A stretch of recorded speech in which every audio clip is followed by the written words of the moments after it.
You are listening to the Overthinker's Guide to Joy, episode 66. This is the episode where I talk to my coaching colleague, Ivna Curi, on how to confidently speak up in the workplace. In addition to helping companies foster employee engagement, she is also the host of the Speak Your Mind Unapologetically podcast. In our conversation today, we talk about practical tips for learning to speak up in the workplace, as well as showing up more powerfully in all facets of your life. Let's dive in. This is a podcast for overthinkers, overdoers, and overachievers who are tired of feeling overanxious and just want to feel better. I'm your host, certified life coach, Jackie DeCrenis. So, Ivna, thank you for joining me today for this conversation. We were going to have a conversation as two coaches about anxiety and the ways to manage it. My focus has always been on stress management, and whether it's in the workplace or in the home, but good daily habits for how to manage daily stress or acute stress. And I think we dovetail quite well because you coach on people who need to speak up in the workplace and the anxiety that's created either by speaking up or not speaking up in the workplace. So can you talk a little bit more about your clients and who you serve and what you do? Yeah, and I think that's really interesting that we bring those topics of anxiety and stress and speaking up because, my clients are generally professionals who do have a hard time speaking up, and speaking up causes anxiety. But more importantly, they don't realize that not speaking up causes a lot of anxiety. And I would say even more anxiety than speaking up, right? There's a lot of fear associated with speaking up, but anxiety, resentment, frustration, anger, feeling misunderstood, unresolved issues, feeling like people are taking advantage of us and not being able to say anything or not responding to that situation, which just makes that grow, that negativity, that guilt, that blame, that sensation of something's wrong. People are trying to exploit us. And even in conversations, it could lead to boredom and disinterest. So a lot of other stressors, a lot of other anxiety-inducing issues arise from consistently not speaking our minds, consistently not expressing our needs, our wants, our desires, our boundaries, our wishes, our goals, even our dreams, right? Because expression, speaking up isn't a part of us, of who we are. And we need to be able to have these conversations in a society, right? In community. Otherwise, we also feel isolated. So that's the context of anxiety when we don't speak up.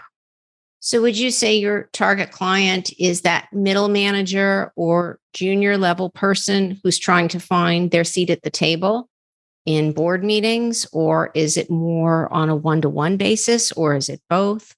Well, I help more senior leaders help their teams to be able to have that freedom of expressing themselves, to disagree, share concerns, share half-baked ideas, express their needs so that they're not disengaging and losing interest and quiet quitting and complaining behind people's backs rather than bringing their best self forward.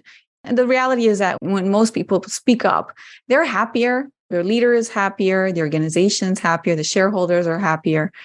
It's just that initial hurdle that's, cause a bit of anxiety. When people don't know how to speak up, they feel anxious because they don't know what the other person's response is going to be. And they fear rejection. They fear alienation. They fear being seen as an aggressive, rude person. They fear backlash and retaliation. And so those are some of the challenges.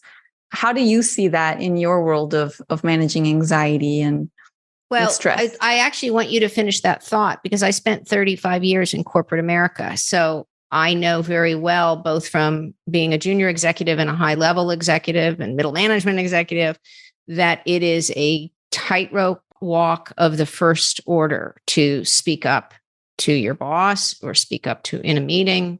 And every situation is different. So I'd love to hear actually some of your go-to strategies for coaching people on how to feel comfortable speaking up.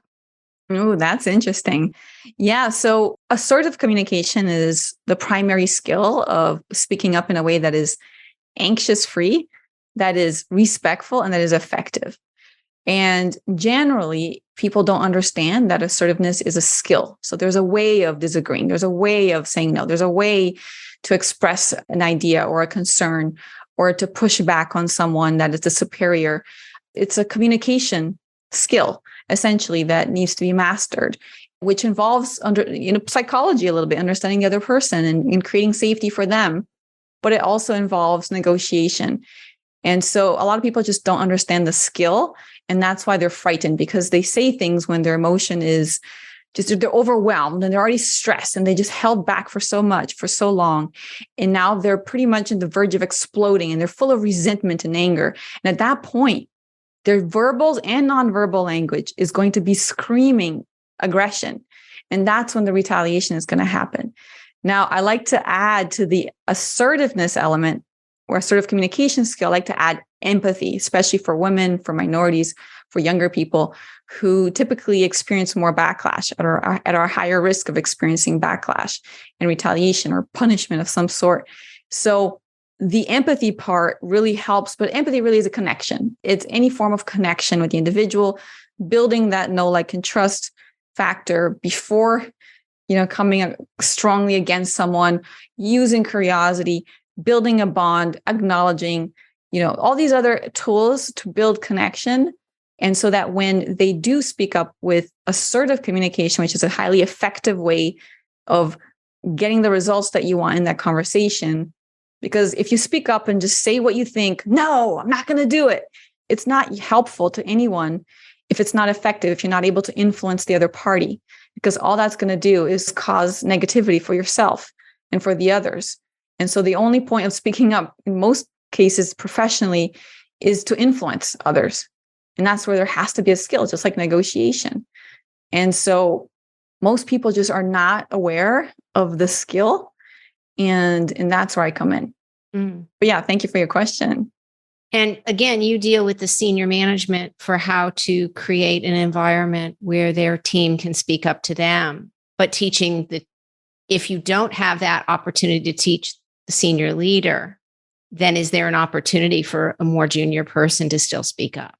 Yes. And that's the main differentiator for me and what I firmly believe in. I believe that it's not just about the leader creating psychological safety for their employees. And I was lucky to have a boss in my early career that, yes, he gave me psychological safety to speak up with him, but I had to deal with a lot of stakeholders.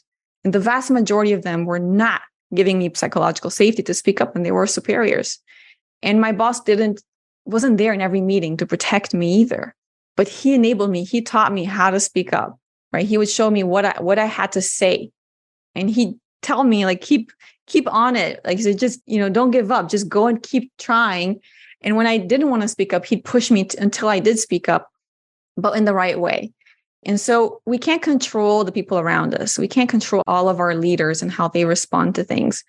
We can't control all of our customers. We can't control all of the people. Most of us are not interfacing just with our bosses. Like, we're interfacing with like 100 people in the organization. Mm-hmm. And so it's not a great idea to be reliant on others for us to be able to speak up, for them to say, oh, okay, I'm going to give you full psychological safety. Now go ahead and speak up. Exactly. Well, I worked in the entertainment business for 30 plus years, and that did not exist. Psychological safety was something that was left in the garage. And, it was very much navigating through shark-infested waters. And so saying the wrong thing could have absolutely ended up getting you fired, maybe not at the table, but shortly thereafter. And there was no kid gloves ever in most meetings. And I shouldn't say that all across the board. I had some incredibly wonderful collaborative environments. And I hope when I was a senior leader, I created that. But certainly growing up in it, that was not available. It was anybody could be marginalized or metaphorically beheaded at a conference table unceremoniously. I mean, I can think about some of the moments that I was either witness or probably even a victim of, but not too often, but certainly witness to high-level people just absolutely tearing somebody down for saying the wrong thing. Do you have an example? There was a senior level executive at a meeting with our chairman, co-owner of the company, and he pitched an idea, and I can't remember what the idea was. And the leader of the company said, somewhere there is a village missing their idiot, and I just found him. It's terrible, but that's the reality. That's what I've been experiencing all my career. To pretend that that's not going to be the reality is to live in la la land. So what are those tools for a junior person? So I work with a lot of writers in television now, and there's always the fear of speaking up in a writer's room because there's an executive producer who's under terrible stress from the network, the studio, the budgets, the director, the actors, so many things pulling at them all day long, millions of dollars on the line, and deadlines breathing down your neck 7 days a week. And that's how it is to run a show. So whether it's the executive producer or the staff writer who's coming in and it's their first job, it's a absolute quagmire or gauntlet of ego and stress and opportunity and all kinds of things. And so how does one find their voice? When you're in a comedy room, pitching a joke, if the joke works, then you're a hero. But just, when you're pitching stories or pitching character ideas or pitching a story idea for a future episode, it's brutal how they might shoot it down or humiliate you or scare you. And they want you to come back with more ideas, but it's hard to come back after you've been annihilated in front of your teammates. So what's your recommendation for those kind of environments where everybody's vying for attention, money, opportunity? Where the ego and the stress is taking very over. High, and the stakes are very high. Yeah, so absolutely. There are many things that can be done. And obviously, depending on the situation, there are even things that you can say, right? Even scripts and formulas that help in each situation. But just high level, it always helps to build a level of relationship with the people that you're going to be dealing with, because people don't shoot people that they have a relationship with, right? So if you're able to develop that, great. Even if just a few encounters, just see them in the hallway, just hello, like ask them a question.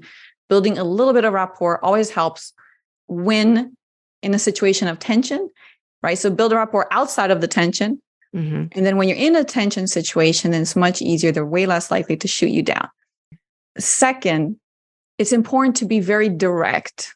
Direct doesn't mean attacking others, mm-hmm. right? And being direct means saying exactly what you want, not complaining, not antagonizing, not going the opposite direction, not making assumptions. Is being very clear about what you want, what you need from the other person, what you're trying to achieve, communicating your intentions, communicating what your, what the shared goal is, finding common ground, and being very direct and affirmative around what you think. And people, especially leaders, will respond very well to conviction. Now, speaking up with hesitation doesn't help, right? So it's important to speak up. And I know we speak up with hesitation because we're scared of people's reaction, but that has the opposite effect, right? These leaders respect you when you speak with conviction, as long as you're not attacking. Now, here's another thing. We need to understand all the different ways in which we attack people and not do them. A lot of people are either with their verbals or nonverbal language attacking others.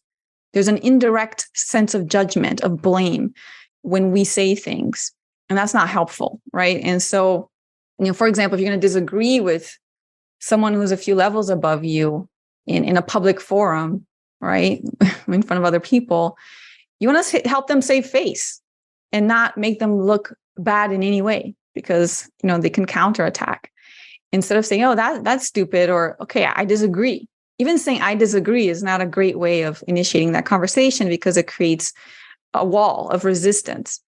And so in that case, depending on where you stand in that hierarchy, asking inducing questions, saying, "Hey, I have a bit of concern around this," or "Have you considered this other aspect?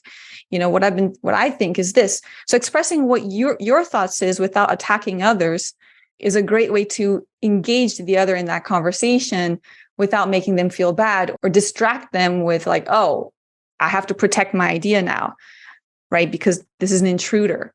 So we have a lot of power in getting others to collaborate with us. We have so many tools available, but we just don't use them. And sometimes we inadvertently attack others, either because we're angry, we're frustrated, because we think that they're not listening to us. We held too long to speak, and now we have all these things in our mind, and now we're not even listening to them. And so the earlier we speak, the more often we speak up, it also normalizes that, because when people are not used to seeing you speak up, when you do speak up, there's a little bit of resistance, like they're shocked. But if they see you consistently expressing your thoughts and your opinions and your concerns and your disagreements, and you come to the table with a positive attitude with, hey, I want to work through this, or here's a consideration, help me understand this, or how did you come up with this thought or this solution? Here are some implications that I've seen. Have you seen this happen? Then you're inviting others to collaborate, not to compete. So it's just things like that. There's so many different tools depending on what you're trying to achieve. But most people don't. I don't know about you. Nobody taught this kind of stuff at school, during my MBA, master's, at work. It's just not something that I learned. And it caused me a lot of stress, a lot of anxiety. Mm-hmm. And I had to develop habits as well. You talk a lot about that, mindset and habits to manage stress, because when we don't manage the stress, we kind of fall into those mistakes. Yeah, absolutely. Well, and that's sort of where my work comes in. And so my work is all about, you can't control others, but you can control your mind and your body. And when you start there, you show up differently to every situation, right? So we talk a lot in coaching, and I've said this many times on my own podcast, about circumstances. And circumstances are everything from your job to traffic to a flight being canceled to an illness to the babysitter not showing up. I mean, those are circumstances. Those are things beyond your control. And so we can't change circumstances. I mean, sometimes you can. You can make a different choice. You could have a backup babysitter. You could take the train. You could do this. You could do that. There are choices. But what you can control is how you manage your mind and your body every day. And it's a little bit analogous to what you talked about, speaking up early and speaking up often, is getting used to your own voice. And so you don't want to do stress. I mean, yes, you want to do stress management techniques when you feel stressed. Of course you do. But you want to practice them every day in a non-stressful situation so that it becomes habitual, and so that your foundational being is stronger going into more difficult situations. So again, you can't change the difficult situations. Those are what they are. Those are circumstances. But if you show up well rested with a self-concept of strength, because you manage your mind, or you manage your body, you manage what you put in your body, you show up very differently than somebody who's always late, always disheveled, can never find their pen or their keys or their phone, right? You show up put together. And it's not just a costume. It's not just the appearance. It's actually, how do you structure your day? So, and my listeners have heard this ad nauseum because I talk about it almost in every other episode. My foundational elements are what I refer to as homework, which is an acronym for HOME. And the H is to hydrate, and to stay well hydrated creates a sense of calm. And it's 8 glasses of water throughout the day. It prevents you from overeating. It flushes toxins from your body. It helps your skin. It helps your eyes. It helps every organ in your body. But staying hydrated also creates a sense of calm, because when we're dehydrated, there is a feeling in our body that mimics stress, anxiety, and even depression. Now, that's not to say you're dehydrated, that's why you're depressed. No, they're not correlational. It's that it mimics those feelings. So if you're anxious, have a glass of water.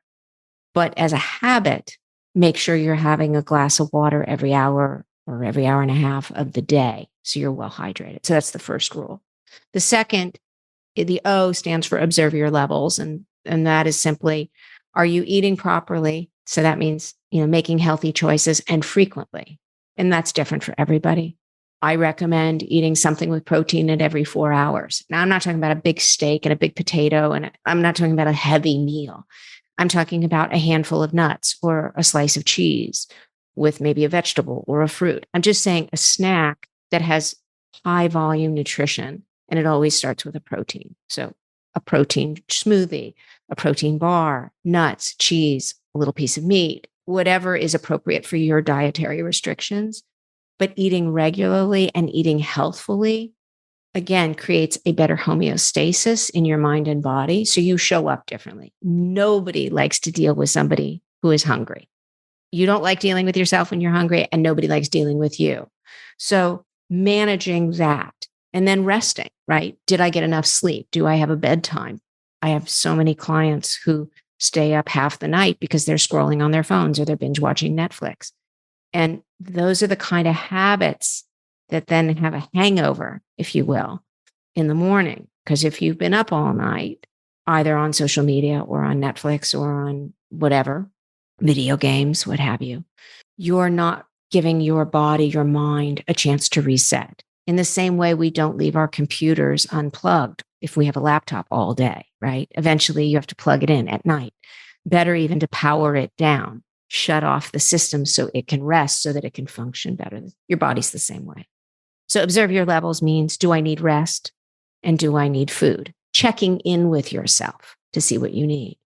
The third one is M, is meditation. So I believe in a daily meditation practice. And for a lot of my type A overthinking clients, meditation is like asking them to pull out their own teeth. Like the thought of sitting quietly with their eyes closed for 5, 10, 15, 20 minutes is excruciating. They say to me, like, literally anything else. I would rather do anything else. So I always say, you don't have to transcendental meditate. You don't have to do 20 minutes twice a day in silence. That's maybe too onerous of a place to start. So start with 2 minutes or 5 minutes. Start with a guided meditation. Put in your AirPods or your headphones and plug it into your phone and search YouTube or Google or whatever and find a 2-minute guided meditation. And then sit on a chair, sit on your bed, sit on your sofa, at your desk at work, close the door if you can, go in the bathroom if you don't have your own office, close the door and listen to a guided meditation. Calm the brain down so you can think better. Now, I like it best in the morning, but I'll take it any time of the day. I'll take it between meetings. I'll take it after lunch. I'll take it before dinner. It doesn't matter to me, but making a date or making a time to meditate. And again, 2 minutes. That's all we're talking about. If you can work up to 5, better. If you can do 10, great. But you never have to be alone. You can do meditation with guided words. You can do meditation with music. I don't recommend words in the music, but words that somebody's guiding you through your thoughts. And then the last one is daily exercise. E is for exercise. And it's as simple as a walk around the block, or a stationary bike, or a sport you like to play, or dancing in your living room, or hula hoop, or jump rope. It doesn't matter what it is. People think exercise, oh, I got to join a gym. I got to drive across town. I got to buy the right yoga pants. I got to buy $125 sneakers. None of the above. I mean, if you want to do those things, sure. However you like to exercise. But exercise, and I've coached many people who live in places that it's very hard to get out in the winter because it's 3 feet of snow, or they have little kids at home and they don't have babysitters at night, or they work 12 hours a day like nurses and doctors. And so getting to a gym or playing a sport Monday through Friday is just not feasible for them. So I say, okay, do you have a TV? Do you have a computer? Do you have an iPad? Do you have a phone?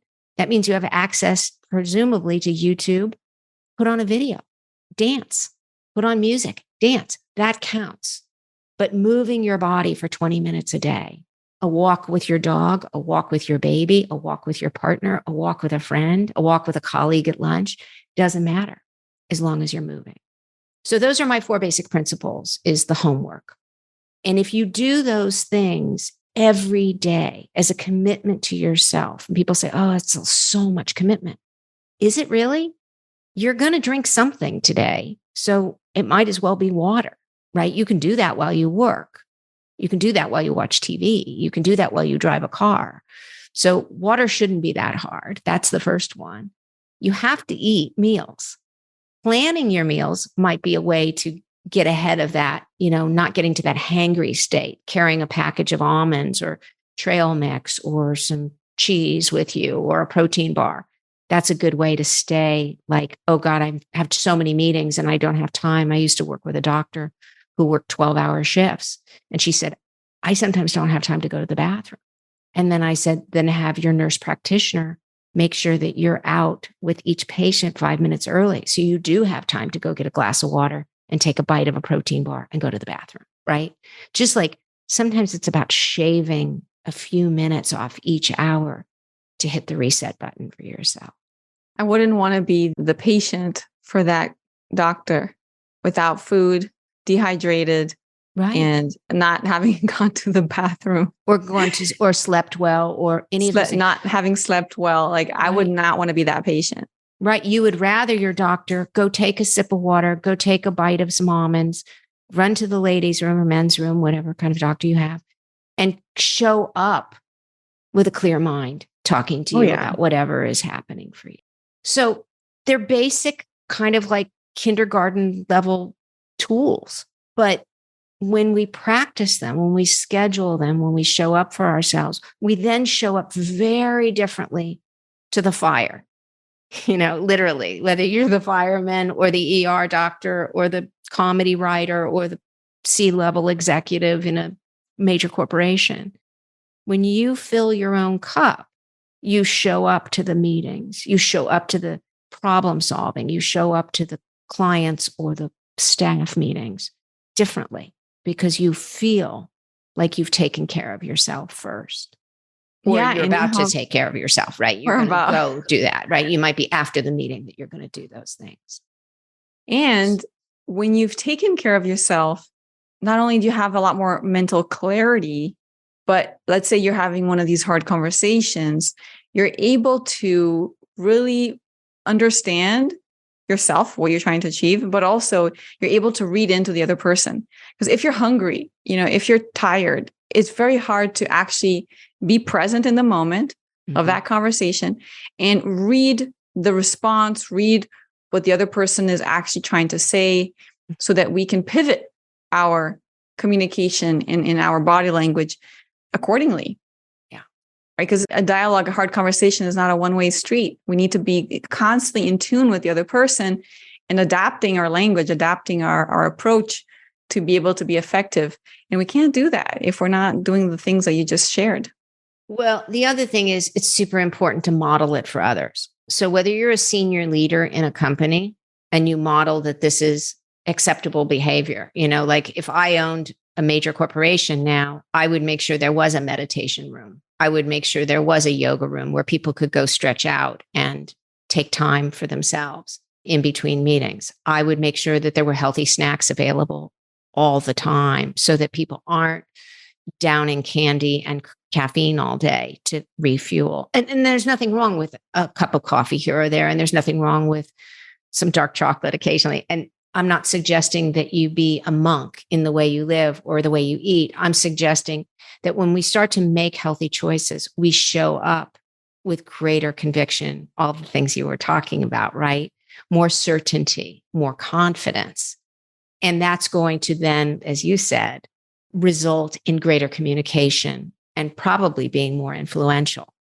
But if you have jagged energy, volatile energy, exhausted energy, you're not going to be terribly influential. And even if you are, you're not going to be very well liked. And you're not going to probably like yourself because you're going to feel crappy. And you're probably fueling your body with bad things as well.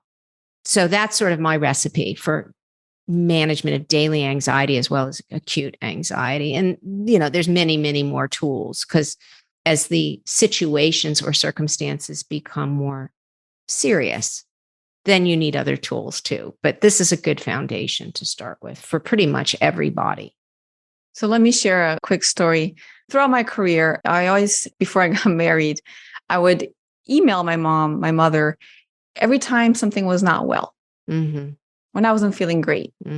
And so she could get a sense of how well I was doing by the amount of communication I had with her. And so the communication had grown a lot. And she was getting really concerned about me and my well-being at work. I was working long hours and I wasn't happy with work. I was really upset with the people and the work. I just wasn't enjoying any of it. And I was working long hours. And then I moved to this other location and it was a very fortunate, beachfront. And I started to take daily walks, half an hour in the beach, like just walking on the beach by myself every morning before going to work. This became an absolute priority. And my mother she suddenly noticed that I stopped communicating with her, which actually meant I was really doing 100% better. I was actually able to cope. It was the same job, same work, same stressors, but I was able to cope with all of that, those 12 hours of stress at work with that half an hour of morning walk on the beach. It made such a huge difference. Amazing. Yeah. Those little things. It's the little things. And that's what these are. They're just little things. And it really adds up to very little time in the day. And time is one of these things which I talk about also quite a lot. Time is one of these dragons that people feel owns them, that it's just this beast of burden, that they're always chasing time and there's not enough time. And I always argue there's more time than you think. You can create time within every hour. It's paying attention to how you're wasting it and what's your priority. And when something becomes non-negotiable, like a walk before work or a 2-minute meditation before you start your day, or drinking a glass of water between meetings or during meetings, or stopping for a meal or a snack, can just be a healthy snack. You suddenly find the time because you make these things the priority instead of wasting time, gossiping, complaining, scrolling through social media. There's so much time when we don't think we're wasting time. But if you were to actually have to track it in a journal, you would find there's a lot of time wasted in every hour. Even meetings themselves. Yes, you're in a meeting. Yes, you're sitting around a conference table or a coffee table or on Zoom. There's a lot of time wasted in those meetings too. And when we're tired, at least when I'm tired, I grow impatient. Everyone does. I don't like people. I just want to be by myself. I don't want to interact. I don't want to be in meetings. I don't want to engage, and I have no focus. So productivity just falls to very small, tremendously. So in that case, my priority becomes, I need to nap. And back in the day when it was office, I'd go to the car and I'd use my lunchtime to nap. That's how important it was. Yeah, that's wonderful. So you were doing 2 of the homework items right there. I was trying all of them except for the meditation one is kind of hard, but I do, when I'm tired, I can put on the guided meditation because it helps me actually sleep. I like doing as well as just listening to music and focusing on the music with my eyes closed. It's an easier way of meditating. Yeah. So this has been such a great discussion, and I've so enjoyed sharing best practices with you about how to reduce stress and how to speak up and the benefits of both, whether you're in a corporate workplace or just in life. And how those habits that you just described really help speaking up and the anxiety that comes with it and being able to express ourselves in the workplace. Yeah, definitely. They definitely go hand in hand. So I hope that whoever's listening to this gets value from this conversation and also maybe hopefully take some notes and starts developing some new daily practices so that they feel more confident. Maybe pick one habit and get going tomorrow. Get started. Well, the easiest one people always tell me is drinking water. They say, I could do that. Yes. I've given this as a conference many times and people are like, I started drinking water. I feel better. I'm like, good. Work your way down the list. Well, Ivna, this was a pleasure. Yeah, I really enjoyed our conversation. Me too. All right. Take care. You too. Bye for now. Thank you for listening to this episode of the Overthinker's Guide to Joy. If you're enjoying these episodes, please subscribe or follow this podcast so you can always be in the know when the next episode drops. If you would like to learn more about working with me as a coach, you can connect with me through my website at jackiedecrenis.com. That's JACKIEDECRINIS.com.